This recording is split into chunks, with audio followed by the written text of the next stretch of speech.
was my most anticipated movie of the year. And if I'm being honest, it completely lived up to my expectations. I loved it. A few weeks ago, I said going into this movie that I wanted to go in and like the movie without any asterisks. Because while I liked the original Richard Donner Superman, I had a bunch of asterisks of like, oh, I like it, but this, but that. In this movie, I liked it, no asterisks, no strings attached. Now, if you were to talk about, like, is it a perfect movie? Is it the best movie of the year? I think that conversation gets a little bit more complicated, and probably that's where you get some of the asterisks, because I wouldn't say it's a perfect movie. I don't know if I'll say it's the best movie of the year. We'll talk about that later. But I loved it. It was everything I wanted from Superman. Yes, was it kind of corny? Yes, that's what I wanted. Was it very comic booky? Like, did it lean heavily into the comic books? Was it colorful, bright? Did it inspire hope? Yes. Did it have some good action set pieces? Of course it did. Was it over-bloated, which was one of my concerns? Surprisingly not. Like, I was worried with the amount of characters they were throwing in this movie that it was gonna be too much. But no, I actually think they struck a pretty good balance and walked out of it, yeah, pretty happy. They didn't do too much. I saw someone make the comparison, I want to say it was Sir Superhero, that described this movie as like more of an event comic. Instead of us just being like, oh, here's, issue number 1 of this new character. You're going into this movie, Superman's been Superman for 3 years. He knows the Justice Gang. He knows all these other people. Anyone who is new to this movie, who you need to know, the movie will tell you about when it happens. So, like, because I've seen some people say that, oh, with some of these Marvel movies and some of the DC movies, that if you don't know who this character is from the comic, you're going to be clueless in the movie because the movies expect you to, like, know that. I think that's a bad faith argument sometimes. Like, I don't think any comic book movie should require you to read the comics. But I feel like this movie does a good job at, you go in, hey, you meet this character, and sure, do you need to know everything about his backstory? No, you don't. But anything that is relevant, the movie will explain. Will it explain everything about them, like who they are, where they come from, how they got their powers? No, but for the purposes of the movie, you don't need to know that. Like, we don't see Krypton again. We don't see Krypton explode and a baby come to Earth in a rocket ship and, get raised by the Kents. By the time the movie's already started, he's already been Superman. He's, Ma and Pa are still around. He's already done all that. We don't need to know that. Because, you know what? Most people already do. Most people know Batman's origin, they know Superman's origin, and they know Spider-Man's origin. And even if they don't, I think the movie gives you enough that you should, you'll figure it out. The acting in the movie is fantastic. David Cornsweet as Superman does a great job. He comes out as the character. I think he's great in the role. I truly do believe him as Superman. I think he pulls it off. He pulls off, both the fun, jokey side of Superman that you expect. But he also gets into that more complicated, that, this is a man who can, in theory, save everybody. But how realistic is that? The consequences of his actions, the anger that results from that. Because, Superman's a Boy Scout, but even in, like, the non-dark, like, Snyderverse stuff, he can still get angry. He can still have those complicated emotions. I expect them to be there. And yeah, they totally are, and I think he pulls it off very well. Nicholas Hoult as Lex Luthor is fantastic. I wasn't worried But it was definitely, like, there was, like, a little bit of, like, a different take. And then a few weeks ago, James Gunn did an interview where he described it as Lex Luthor views Superman in this movie the same way an artist views AI. That, you know, AI is ruining people's creativity. It's making them weaker. And it's, you know, potentially going to doom us all. Lex Luthor views Superman the same way. That Superman is, you know, making us weaker, not allowing us to grow, to expand, to evolve. And that's exactly how I think he plays it in the movie. There's even some moments that sound like some Lex Luthor monologues that sound exactly like that. He's got some great monologues. He plays off Superman really well. There's a scene, it's in one of the trailers, but where Superman and Lex are like having a confrontation, and Superman's like, "Where's the dog? Where's the dog?" And Lex like, "I don't know, the ugly dog." Like, that's perfect. That perfectly gets the character. Rachel Brosnahan as Lois Lane also does a really good job.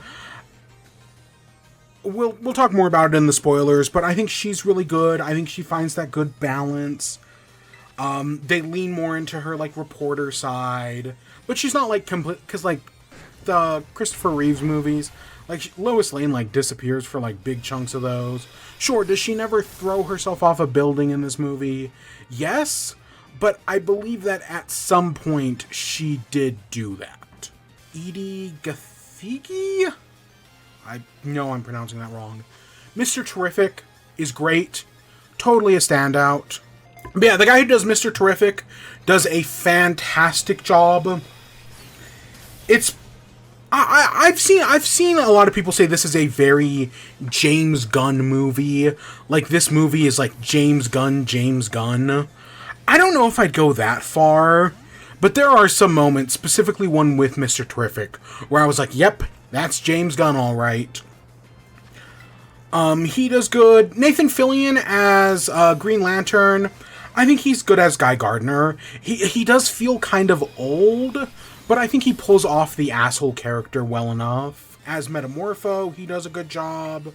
Mon Pa Kent. The Engineer I liked, even though, you know, they don't... There are a lot of characters in this movie, but some of them do kind of get shafted in favor of other characters, or, you know, because they're... My worry was they were going to do too much, because there are a lot of characters. But honestly, a lot of them get, like, one moment, like, Steve at the Daily Planet. He gets, like, one moment, and then other than that, he doesn't really do much. And that's fine. And there's a lot of characters like that. Jimmy Olsen is great. They took one of... There's a thing in the comics that he does that's more of just kind of like a... I don't even want to say it's a throwaway joke, but it's like a lesser important thing that they brought into the movie. And I'm really glad they did, because every time they did it, it was really funny. But yeah, all around, I think the cast is great. The plot is really well done. It's very breakneck. The movie is, like, barely over 2 hours long, and they cram so much into that 2 hours. The movie is doing so many things. And I can see I don't think you'll get lost. It's just they're doing a lot. The movie is very busy, but I do think they get a lot done. I really do. It's really good on that front. It is, I've seen some people be like, oh, you know, anytime something happens, it'll be like, oh, thing happens on screen, and then, like, re-describe what just happened. And, like, I kind of get that, but I think that's just part of, like, the comic booky nature of it, that I didn't really mind it that much. Oh, Crypto's another one that's great. He's a lot of fun, even though, you know, he's only here for, like, a few scenes, but he's really good. It's cute, and I hope we see more of it in the future. But yeah, so the basic plot, without going into any spoilers, so the movie starts with Superman just having ended the war between Barovia and Janpur? God, I hope I'm getting those right. Basically, so it starts with him, and he ends the war, and then a few weeks later, Barovia sends in a superhero, the Hammer of Barovia, to kick Superman's ass. And he loses that fight. And that's the like, we've seen that scene in the trailer, that it opens up with the scene of him crashing into the Arctic. So that's literally how the movie starts. And I want to say right off the bat, this movie is very pro-Palestine. And I've seen some people, because there's a lot of talk right now about, is this movie woke? Is this a woke movie? Because, like, if you look at, like, what James Gunn is saying, what David Cornsweet and Nicholas Hoult are saying, they're talking about how this is a story about an alien, an immigrant from another world who has come to our planet and is living a better life because of it. Basically, you know how, like, Zack Snyder leaned heavily into the Jesus allegory of Superman? This movie's leaning more heavily into the immigrant side. But, of course, in the 21st century, and the year of our Lord 2025, it being about an alien immigrant would make this movie woke. Right? Fox News has already gone on their campaign, is Superman woke? And my response is yes, but that's not a bad thing. I feel like, and I've already started seeing this on TikTok, of people being like, oh no, the movie isn't woke. The movie isn't political. Like, it's these conservative men who watched the movie, who enjoyed the movie, but because it's woke, they have to come out and say the movie isn't political, or else Fox and Friends will make fun of them for liking the woke movie. Being woke isn't a bad thing. I think the movie should wear it as a fucking badge of honor. Because, yeah, it's a movie about an immigrant story. And one of the central conflicts in the movie is pro-Palestine. You know, the two countries of Barovia and Janpur are Israel and Palestine. Because Barovia wants to go in and murder all the innocent civilians of Janpur, and Superman's going to stop them. It's a very blatantly pro-Palestinian movie. And I've seen some people say that, oh, well, it's not pro-Palestine because the war between Israel and Palestine wasn't happening when this movie was written 3 years ago. I hate to break it to you, bucko, but the war between Israel and Palestine has been going on for like 77 years.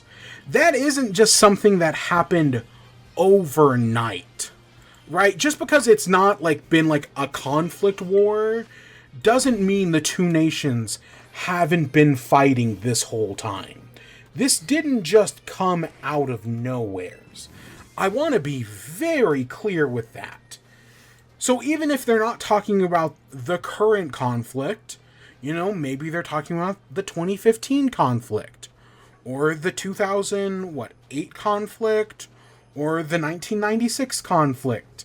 Guess what, fucko? This didn't come out of nowheres. This is the most political movie this year. Either that, maybe it's the second most political movie of the year. That's a little bit more complicated. But for anyone who's saying this movie isn't political, did we watch the same fucking movie? It is so obviously political. So blatantly, fragrantly political. You'd have to be an idiot to miss it.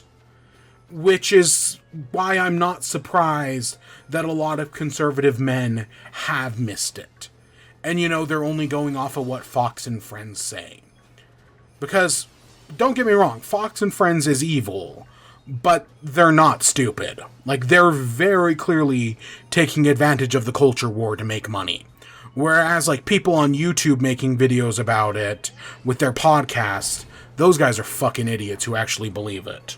Plot, Lex Luthor is trying to turn the world against Superman. Superman's trying to be the symbol of hope. He's trying to stand up for what's right. But, you know, there are certain there are certain consequences to his actions. And so he has to deal with that, other issues, without getting into specifics. And yeah, it's great. It is great. Again, it's a lot. A lot is going on, and I could see it being too much, but I think they found a good balance. And they kept a cohesive line throughout the whole thing. The last thing I will say before I get into spoilers, because I'm going to get into spoilers here in a second, is I cried 3 times in this movie. Again, I will get into specifics and spoilers, but I cried 3 times. I'll tell you one of them right now. Every time they played the classic Superman theme, you know, the classic John Williams, operatic Superman theme, it choked me up. And at least one of those times, it brought tears to my eyes. It was beautiful. But I cried 2 other times, completely unrelated to that. Admittedly, one of those scenes in the trailer was like in the trailer, and when I saw it in the movie, I felt the full weight of it, and yeah, it got me there as well. But yeah, I cried 3 times in this movie. So I'm not saying like, oh, because I cried, that like, oh, that makes it better. Like, I probably still would have liked it even if I didn't. But the fact that it did shows that I formed this like emotional connection. And oh, I loved it. I absolutely love this movie. What would I give it out of 10? You know I'm not usually I say that, but I actually do a lot of ratings out of 10 nowadays. I don't know what I'd give this out of 10. Part of me wants to say I'd maybe give it a 9, maybe a 10. It's complicated. I don't like half scores. I think 9.5 is probably very accurate, but I don't like half scores. Maybe we'll come back to it after spoilers. But yeah, I'd say 9, 9.5, 10 out of 10. It's definitely somewheres in that. It's really close. It's really good. It is. I'd recommend this movie in a heartbeat. It is amazing. Is it the best movie I've seen all year? Maybe. It's definitely top 3 with K-pop Demon Hunters and Sinners. It's definitely top 3 movies I've seen all years. It's, as someone who is a Superman fan, who mostly grew up watching the animated series, I think this delivers on that perfectly. I've seen a lot of people say that this is basically a full-length like movie version of the animated TV show.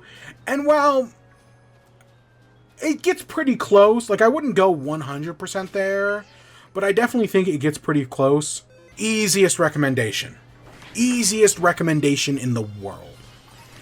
And with that, I think we should get to spoilers. So I'm going to go full spoilers. So this is your spoiler warning. The movie literally just came out today. If you do not want spoilers, leave, mute, come back later, and I'll remove the spoiler tag once I'm done. But we're going to go full spoilers ahead. Going into this movie, I thought a part of it was going to be, oh, they're going to do the 12 trials from All-Star Superman. The only difference is he's not dying. Because in All-Star Superman, he's like dying of kind of like cancer. It's basically his like cells get overcharged and they're like slowly destroying themselves. But I figured when he was like, oh, he's adapting it, he's going to be doing like the 12 trials. Especially because you see things like, there's this weird like monster in the background while him and Lois Lane are talking. And I was like, oh, that's the Tyrant's son. That weird lizard monster is going to be one of the trials. You know, you've got some of the other Justice League members. I figured they were going to go big into, you know, the 12 trials. If Luthor was going to get superpowers, like how he does in the comics. I figured they were going to go big into that. Not at all. That whole scene with the giant, like, fucking tyrant son thing, a throwaway joke, honestly. Like, the giant freaking laser sun-eating thing is just in the background. and Superman never even punches it. The entire scene is more about him and Lois talking, which is great. I think that's great. So, well, let's just go through it. So the movie starts off, like I said, there's this war, Superman fights the Hammer of Bravia, he loses the fight. That's, I think, a great deal. Because people always complain that, oh, Superman is too strong, Superman wins fights too easily. How do you make a movie where Superman is, how do you make Superman weak? How do you make a Superman video game if he's able to just beat up everybody in a fight? This is exactly how. Because we see he fights this Hammer of Bravia, who is being controlled by Lex Luthor. You find that out immediately. That Lex Luthor has basically created this whole think tank to kill Superman. And I love all these people who are working on his think tank, how they're just as, sure, Lex is, obsessed, but they're invested in it. I like that they bring back Otis and Tessmacher from the 1978 Superman. Tessmacher's taking all the selfies. That's funny.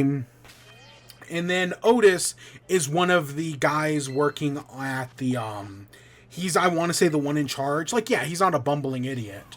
But I love those callbacks. There are a few other things that are callbacks to the 78 movie, and I always like little details like that.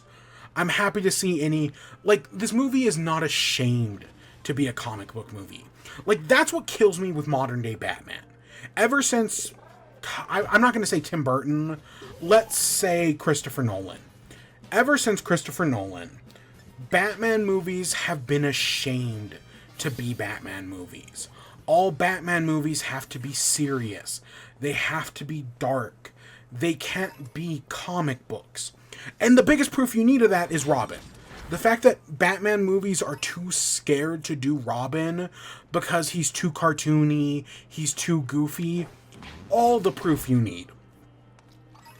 So it's so nice to go into this movie and it not be afraid to be a comic book movie. I know some people will see that as a problem, and because I think Marvel does a good job. Marvel, while they're not always perfect, they do take a lot of elements from the comics, and especially as time went on, they got better and better at it, honestly. But no, I'm glad that this is more so than any Marvel movie.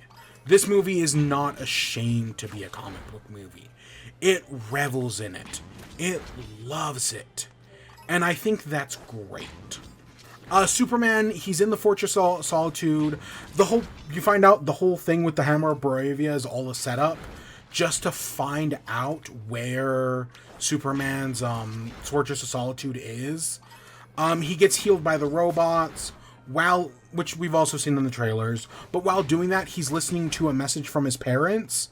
Jor-El in this movie is played by Bradley Cooper, which is a weird choice, but it's not that important at the end of the day. I don't think it matters that much.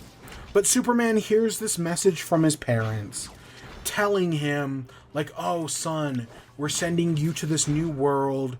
You will have extraordinary powers here. You will bring hope to this new world. They will love you. You will be their hero. I'm paraphrasing, obviously. But, he likes it. The movie starts with him, listening to that message. And it's oh, yeah, this comforts him. This makes him feel better. After that, he goes back to Metropolis. He has another smackdown with the Bravia guy, the Hammer of Bravia. Also kind of gets his ass kicked, but then the Hammer of Bravia leaves. We find out it's Ultraman. Yeah, no, it's just Ultraman.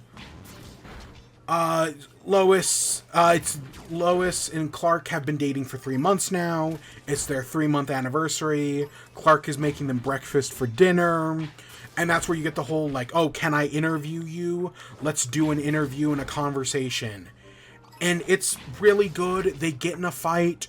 Superman gets angry because he knows he can step in and help. And that if he doesn't, people will die. But, not everybody sees it that way. Again, it's very obviously Israel and Palestine. because Lois talks about how, oh, well, the Baravians claim that they're freeing the Japorians of their, like, servitude, that they're being, like, held in bondage by the people of Janpor. And Superman's like, well, we know that's not true. And Lois is like, even if we do, we can't just say that, right? I'm a journalist. I can't just say that. Because, you know, that's an important aspect of Lois Lane, is that she is a paragon of journalism. So, like, well, yeah, sure, someone like Fox News wouldn't give a shit. She does, because she's the paragon of journalism. So I like that. I like the earlier thing where she calls out Clark for, like, citing himself in his own news stories. Because Clark's been claiming to, like, get interviews from Superman. And Lois is like, oh, yeah, you're just citing yourself. But that entire fight is great. Listen, I like Clark and Lois together. I know not everybody does. I know some people are mad that they're married in the comics. Presumably the same people who hate Peter Parker and Mary Jane being together. Probably.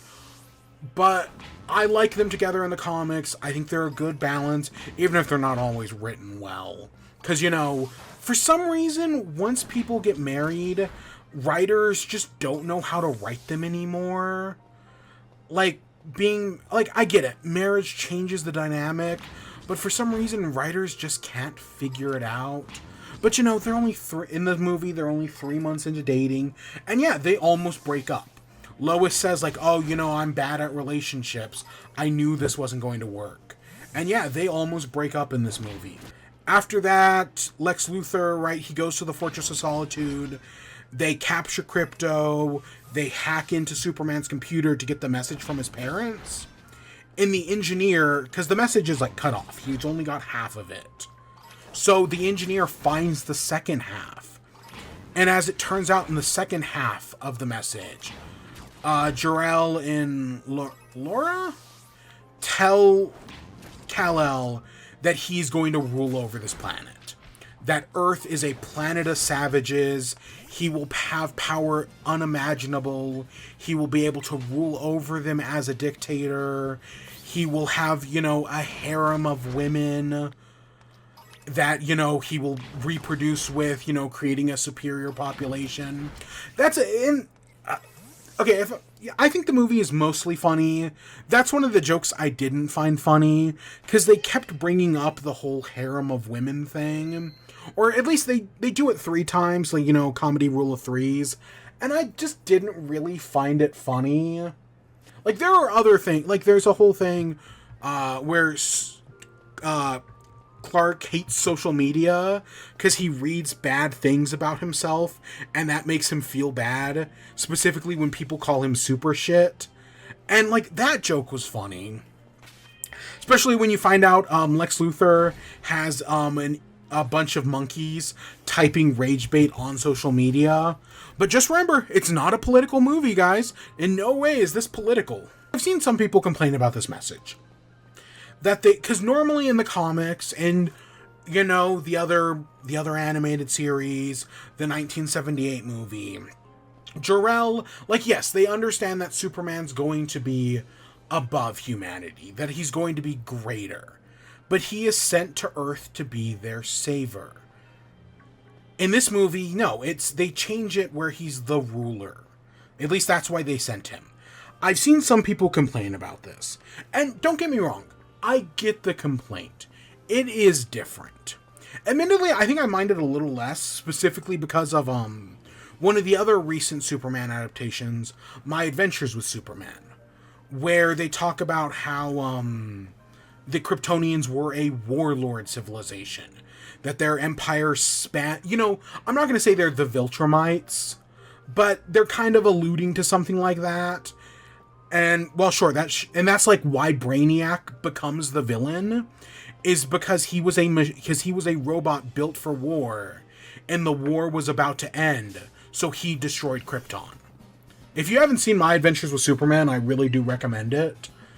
But, so, because of that take, and, you know, stuff like Invincible, I'm fine with this take, especially because later on in the movie, when he has the conversation with Pa Kent about, like, what parents want for their children, it's really good.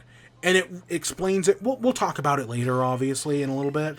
But I think it explains it very well. So this change, I think, is ultimately inconsequential.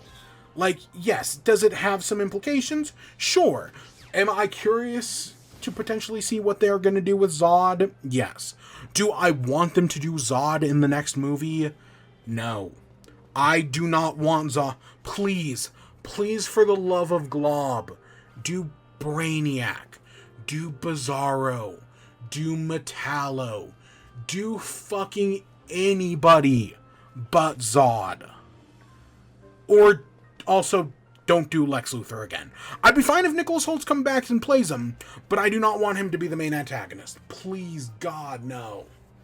Give me anybody else. I'll fucking take Mixie-Spitalik. Sure, I'll take it. Just not Zod. After that, we get the Where's My Dog scene. I do like that. I think that's a perfect, like, that in like 1 minute, you perfectly understand their dynamic. So I think that's good. Because Lex Luthor, of course, leaks this message to the entire world. The Justice Gang finds out about it. I like the Justice Gang. One of the details I like is that because, you know, he's been Superman for 3 years, the Justice Gang, they're just moving into the Hall of Justice, but they've been around for a while now. Maybe like less than a year, but probably around that. And I think it all works well. Because, you know, you find out later on, they all know Superman's secret identity.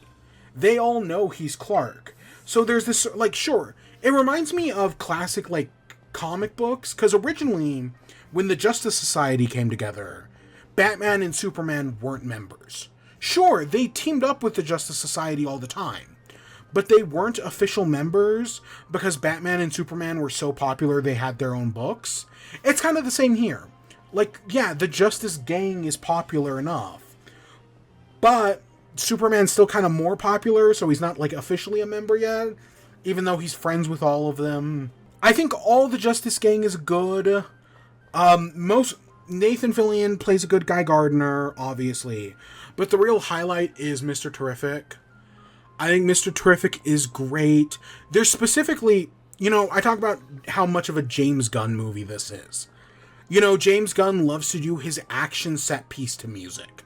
All 3 of the Guardians of the Galaxy movies have these action set pieces set to music, and they're all fantastic. Especially the one in the hallway scene in Guardians of the Galaxy 3 is perfect. This movie has one of those. Lois Lane and Mr. Terrific go to find out where Superman is. We'll get to it. And when they go, like, Mr. Terrific traps Lois in a bubble and then goes around and beats up all of Lex Luthor's, like, guards and scientists and whatnot. And it's totally, and there's music playing. I don't remember the song, but it's totally a James Gunn moment. It is quintessential James Gunn. It was fantastic. So he kills it. Most of the other, you know, I'll be honest, Isabella Merced as Hawk Girl, she just doesn't do much. I think she's fine in the role. She gets a good scene near the end, but I don't really think she does much. And that's the same thing with everyone at the Daily Planet. Like, they each get, like, one scene. Like, Steve gets a scene where he almost throws up in the UFO thing. Perry also gets, like, a scene. Kat gets a scene where she talks to Lois about the guy she's dating, because nobody knows who it is, obviously, until the very end, where Jimmy confirms to Perry that that she's dating Superman. That's all good. They each get their one little moment, but it's not too much. That was my fear. Like, they were going to do too much. I like that when because he's with Superman, they defeat the big fire-breathing monster. He's with the Justice Gang. I like that the Justice Gang, like, they're all, like, thanking the people, like, we're the Justice Gang. Meanwhile, Superman's talking to all the kids. Great moment. Oh, gosh, also in that fight, the giant monster's, like, falling over. And he doesn't save a cat, but Superman does save a squirrel. And chef's kiss. Exactly. That's exactly what I want. Because, you know, I know some people bitch and moan about Superman who saves a cat, blah, blah, blah, save the cat, whatever. I get it.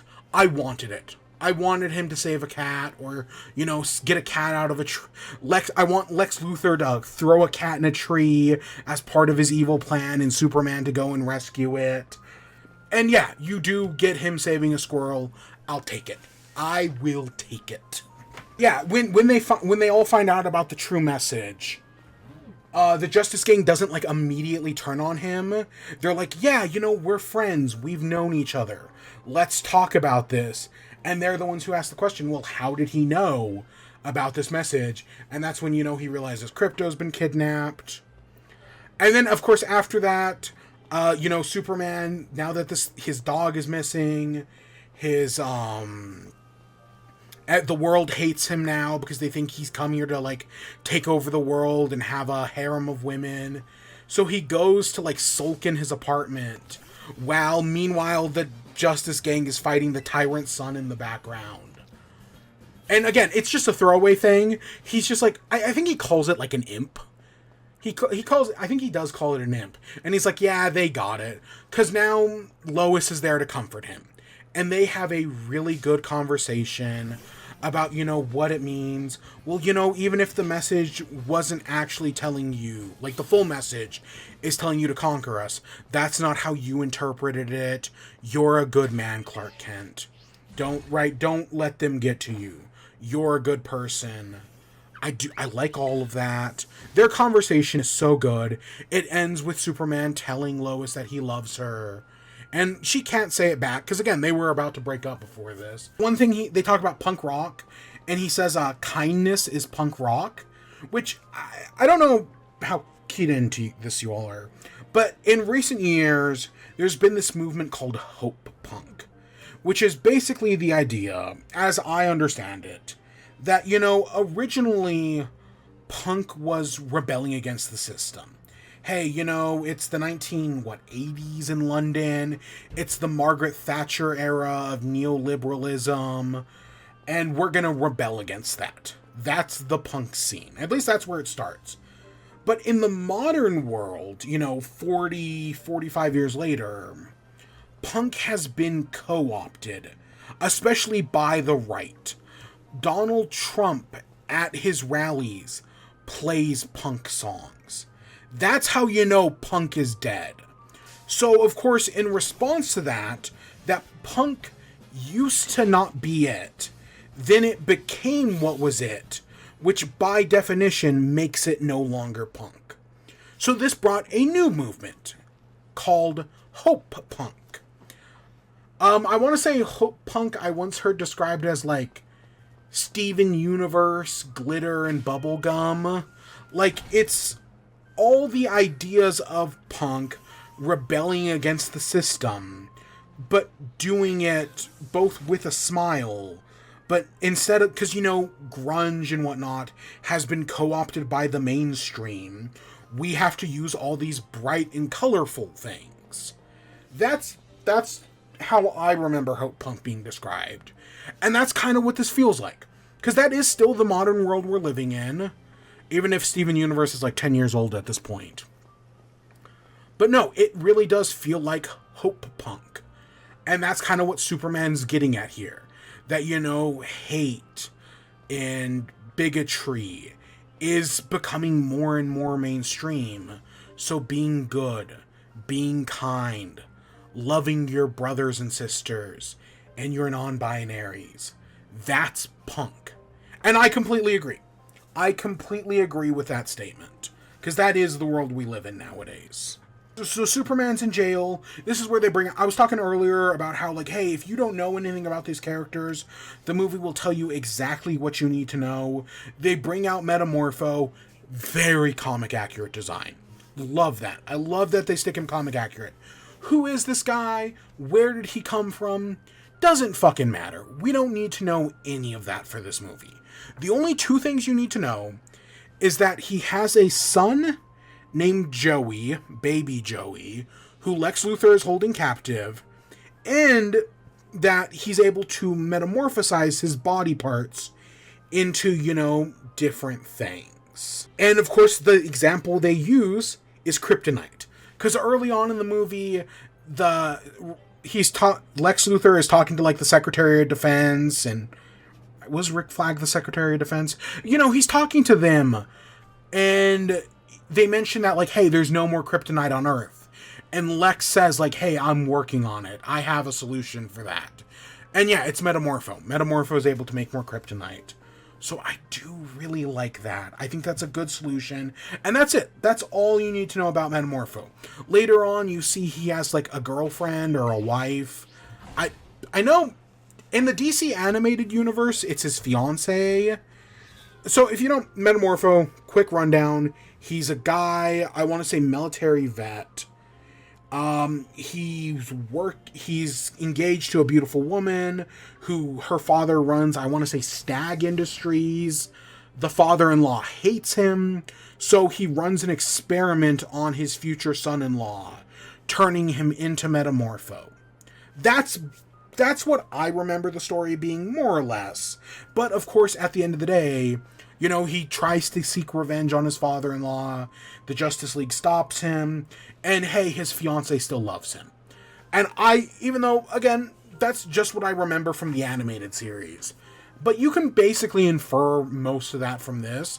At least there's a woman who loves him. That the fact that they have a kid together means that she probably still loves him. And the fact that we see them together. Earlier in the movie, there's Superman, right? He gets hit by the hammer of Bravia, goes falling into the concrete. And this guy who sells... it's not kebabs, but it's something like that. Gyros. He's got a food truck. Hot dogs, maybe.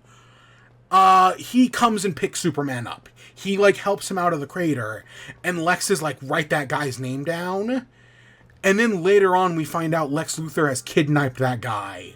And plays basically Russian roulette with him.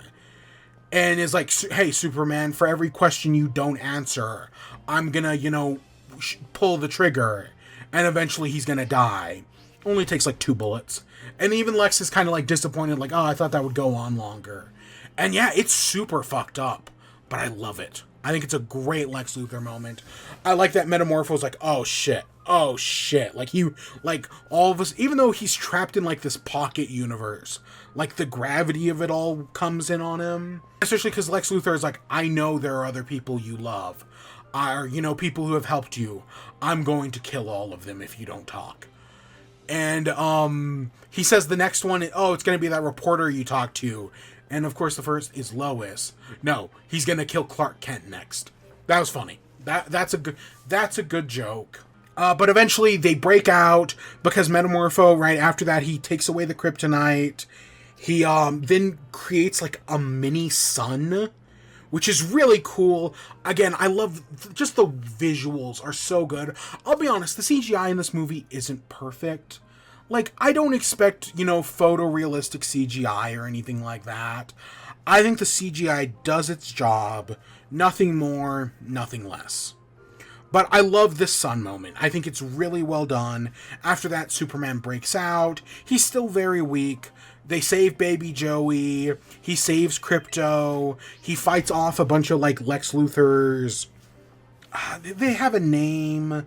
It's not... I'm going to call them Flying Men, because I don't remember what it actually is. Yeah, he falls into a proton river. He almost falls into a black hole. But in the end, Metamorpho's able to save him.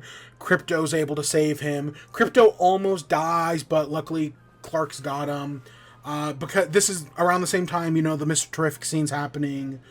Lois and Mr. Terrific are able to save all of them. Metamorpho and Baby Joey go and run off. Lois takes Clark back to his parents.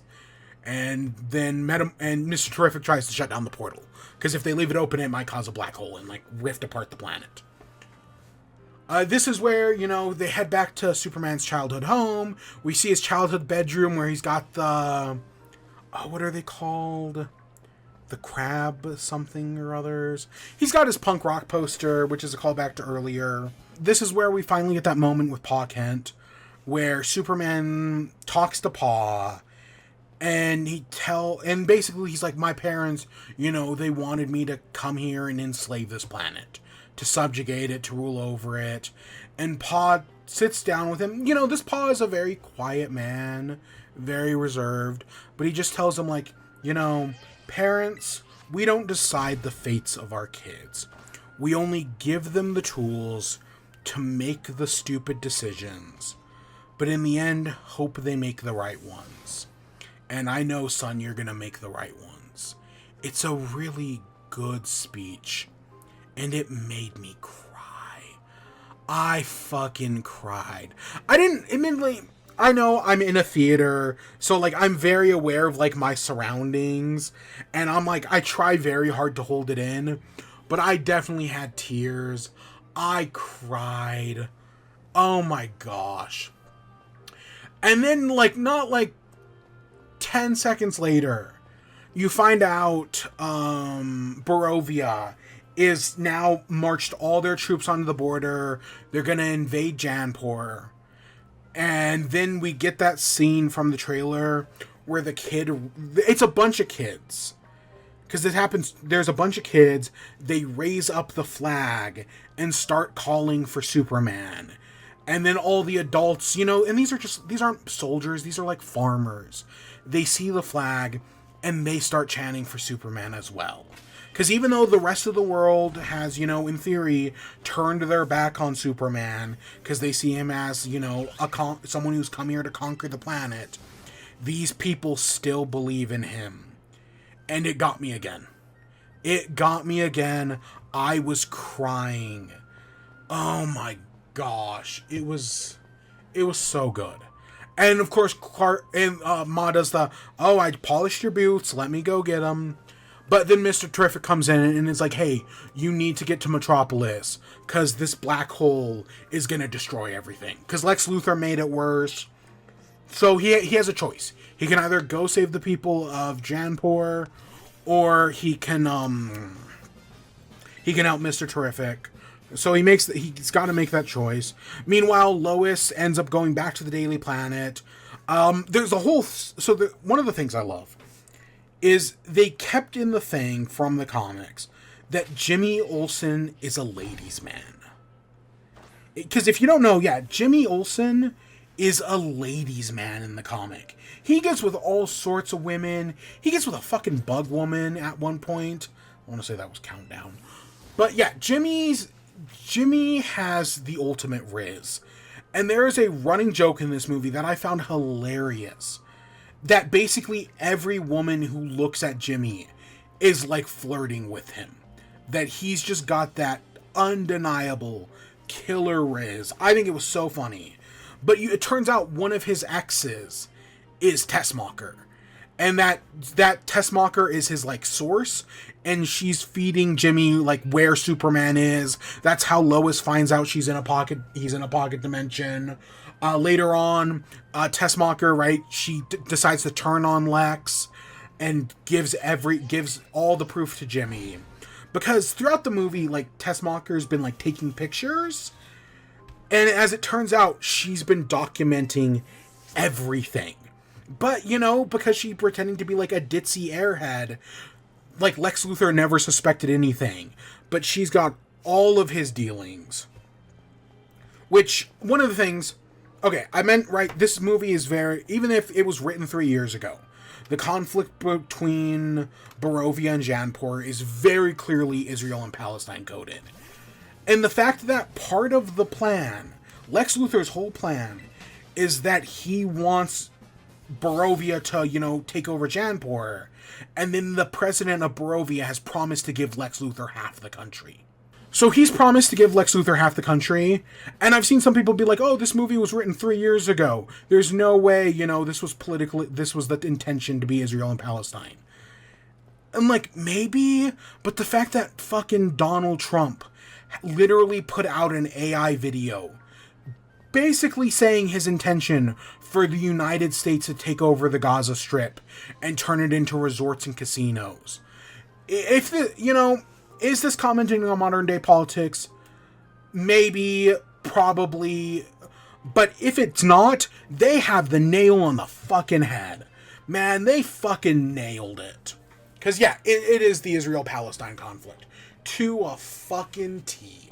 So they're doing that. You know, there's a whole subplot with Lois and Jimmy and Perry and Steve and the others, Kat, trying to publish the story.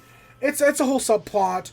It does lead to a great moment when, once that story is published, Lex Luthor has like this breakdown because he realizes his image has been ruined.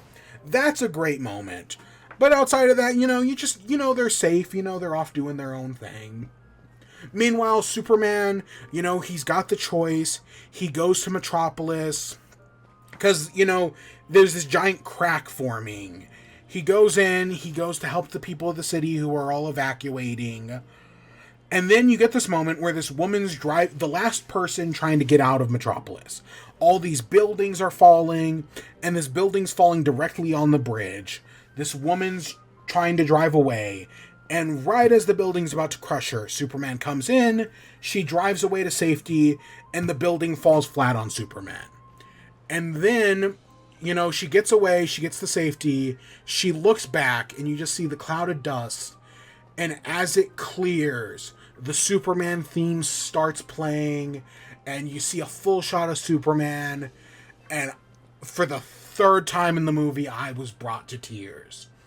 Something about the music, that shot, just the way everything that happens, it was beautiful.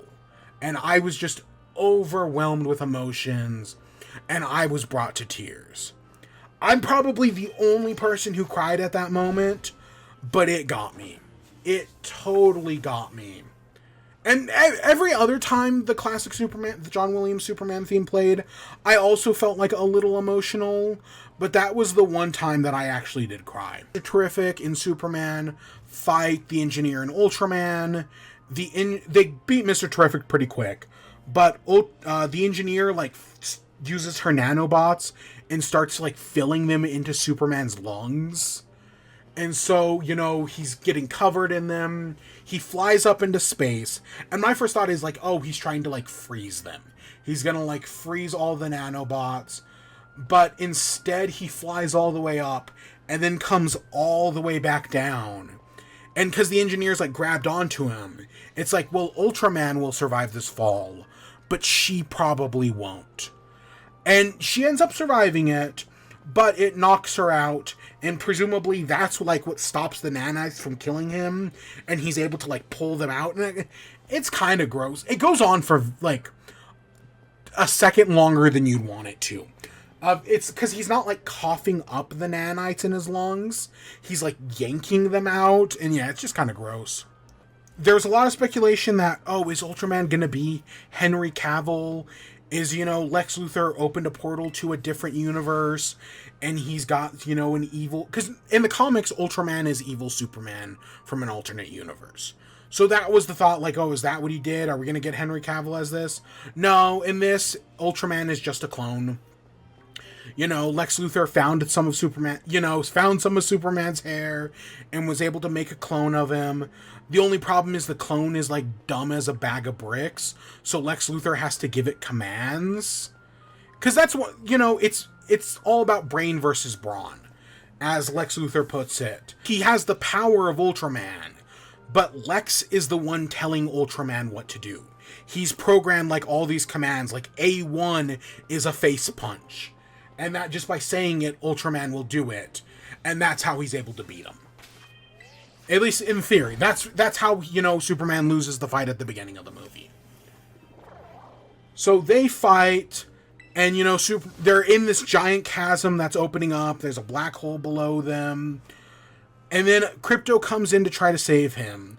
And then Superman, again, I talked last week when talking about the, 1987 Superman and all the ones before that I think it's important that Superman is seen as strong, right? He's one of the strongest people in the world, but he's also smart, and he doesn't get enough credit for that. And this movie makes sure to highlight it, that hey, brain beats brawn, because Superman realizes that hey, if Lex can't see Ultraman, he can't give him any commands. And he'll just, he'll fail.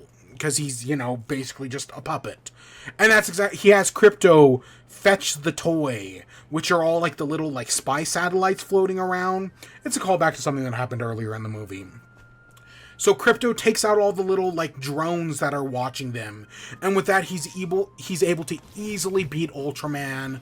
Ultraman does get up and think for himself for like a second, but then Superman basically like flips him off the edge and he gets hit by a train and falls into the black hole.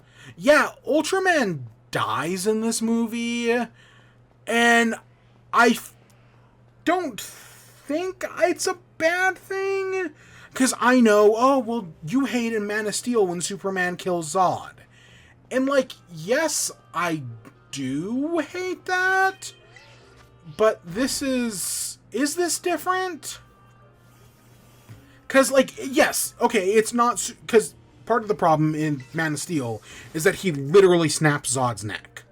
Whereas in Superman 2 from, 1980, he just throws Zod off a cliff. That's how he defeats him. And I don't have a problem with that one. So I think it's kind of the same thing here. What is your line too far? That, for comic book readers, everybody has a line too far. And I replied to that video being like, I don't think I do. That if a story is written well enough, I don't have a line too far. My problem with Man of Steel is not that he kills Zod. Well, it is, but it's because the movie is so poorly written that him killing Zod just feels like a terrible solution. Whereas in this movie is well written enough that the way he defeats Ultraman, I think, works fine. And I know you could argue that, well, oh, potentially, you know, he goes into this black hole. That doesn't mean he's dead. It is comic books. Because to be fair, in comic books, black holes are not death. That's just kind of a comic book thing, though. But yeah, in the end, you know, after defeating both of them, he goes and he confronts Lex Luthor while Mr. Terrific closes the black hole using Lex's stuff. Right before that happened, right before the big confrontation, this is where, you know, the world finds out Lex Luthor is a fraud, that he's the one who orchestrated the war. Of course, the whole war itself is stopped not by Superman, but by the Justice Gang. That, you know, Superman, sure, he will try to save everybody. He'll cross the universe to save a little girl.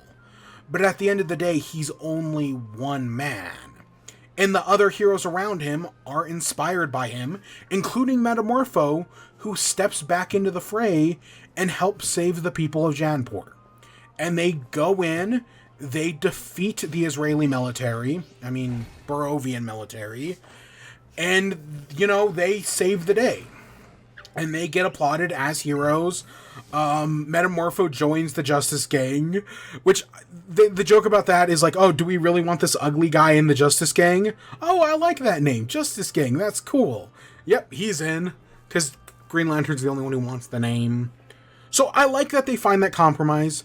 Does Hawkgirl kill the president of Barovia? Yes. Do I have a problem with it? No. Lex Luthor's ruined. He tries to escape. Superman comes in. Earlier on, they had a thing about how Superman, or like Lex Luthor is envious of Superman. And I really like Lex's like monologue there.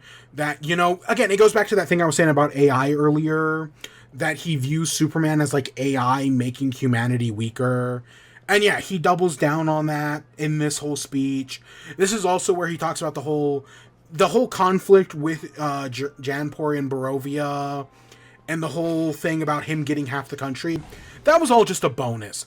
At the end of the day, the only thing Lex Luthor wanted was to kill Superman. Everything he did was to orchestrate these events that will let him kill Superman. And yep, that's Lex Luthor. That is 100% Lex Luthor. That he wants to kill Superman, and in the process, he'll find a way to make $1 billion, or become the president, or anything else. Not just to, you know, have those things, but to use them to kill Superman. Lex Luthor on the head. He nails it. But yeah, Superman has this confrontation where he comes out And Lex Luthor's like, you're not human. And he's like, yes, I am. I'm love. I feel fear. I am, kind. These are the things that make me human. I think you missed that. That's one of my greatest strengths. I really like that moment. It is kind of undercut by a joke where Krypto then comes in and basically like Hulk smashes Lex Luthor and breaks his arm. And that's a little underwhelming. Right? That kind of undercuts it. But I still think overall it's a really good scene. All the important things that had to be said were said, and then you end it off with a joke. And yeah, in the end, Lex Luthor's arrested. Lois and Clark run off. Lois tells Clark that he loves her, that she loves him. They kiss. End of movie. This is where the Perry bit happens, where Perry sees Lois running off to talk to Superman, and is like, asks Jimmy, like, how long have they been dating? And Jimmy's just like, 3 months. That's funny. That's good. So that tells us that Jimmy also knows. And then, of course, afterwards, the scene that actually ends the movie. Superman returns to the Fortress of Solitude. Supergirl shows up. Supergirl, played by Millie Alcock, comes in. She's drunk off her ass. Superman explains that because of Earth's yellow sun, Kryptonians can't get drunk. So she goes to planets with red suns, and there she gets wasted and parties with aliens. And this is clearly just setting up the Supergirl movie, which is going to in some way be based off the comic Supergirl Woman of Tomorrow. It's a comic I do own but have never read. It's one of those things that I need to get around to this, but I just never have. That and Far Sector. I really need to get around to reading Far Sector. But I do like that. I do like, she comes in, because Clark's just been babysitting the dog, and she's like, where's my dog? And then he just kind of like jumps on her, and as the dog's like jumping on her and licking her, they're like cracking the concrete. That was funny. In this one brief moment, I'm like, okay, I like what we see of Supergirl, and that's clearly our setup to the next movie. And then the final bit is, Superman getting healed by the robots. He calls the Alan Tudyk robot Gary. And then it's like, oh, do you want me to play the video of your parents? Yes, he finds it soothing. And it's not the video, with Jor-El, but it's instead a bunch of Clark's home movies of his actual parents, Ma and Pa. It comes full circle, and I love it. I think that is a perfect ending for this movie. You start with the message from Jor-El and end with the messages from Ma and Pa. It is it's a great ending. A great final moment of the film. Because, yeah, that's what it's all about.